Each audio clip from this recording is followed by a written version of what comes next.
болмокчу. Азыр Баткен десек баарыбыздын жүрөгүбүз ооруп турат. Жалпы бул мекендин элибиздин оорусу болуп калды.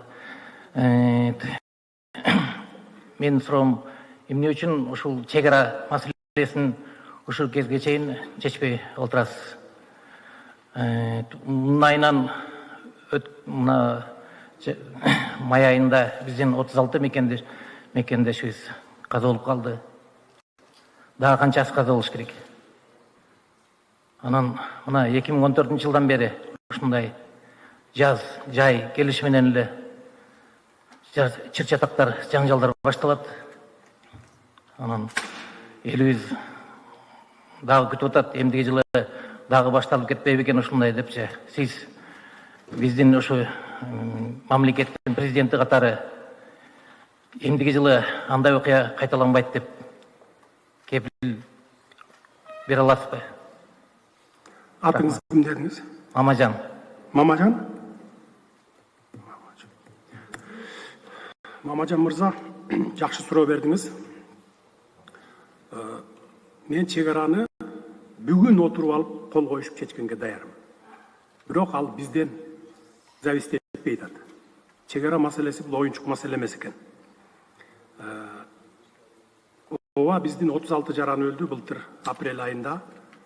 Тажикстан менен болгон кагылышууда 36 жараныбыз өлдү. Бул 30 жылдан бери чечилбей келаткан маселе экен. Биз ага чейин Өзбекстан менен маселени чек араларыбызды такташып келатканбыз. Өзбекстан менен бүткөндөн кийин анан Тажикстанга өтөлү дегенбиз. Ага чейин мен ушу Тажикстандын чек арасы боюнча кагаздарды карай эле келем. Май айында мен улуттук коопсуздук кызматынан баягы өкмөттөр аралык комиссиянын кагаздарын алдырып келдим. Ал жерде 3 талаш тартыш маселе бар экен. Бирөөсү болсо жана 4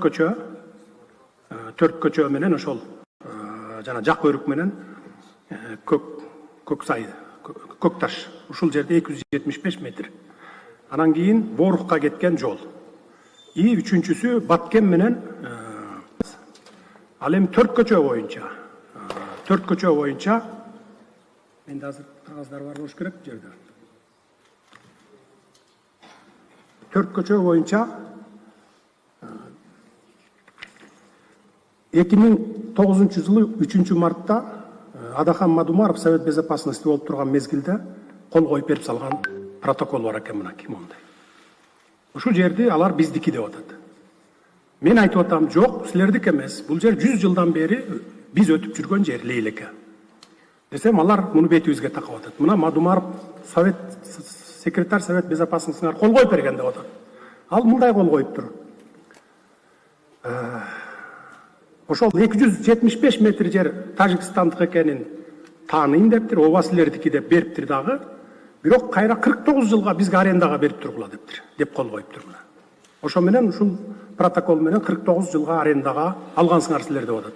12 жылыңар бүттү, 37 жылдан кийин же жабабыз, же кайра сүйлөшүүлөрдүн негизинде узартабыз деп атат. Мен айтып атам, Мадумаровдун кол койгонго акысы болгон эмес ал убакта деп атам. Эч ким аны ыйгарым укук берип жиберген эмес деп атам. Эки, бул юридикалык жактан жарабайт мунуңар деп атам. Мына ушуну. Анткени эки өлкөнүн ортосунда чек ара маселеси кандай чечилет? Биринчи, өкмөттөр аралык комиссиялар иштейт. Булар официалдуу түрдө. Андан кийин алар макулдашып, соглашениеге кол коюп келсе, мага келет президентке. Анан мен карап туруп макул болсом жогорку кеңешке жиберем.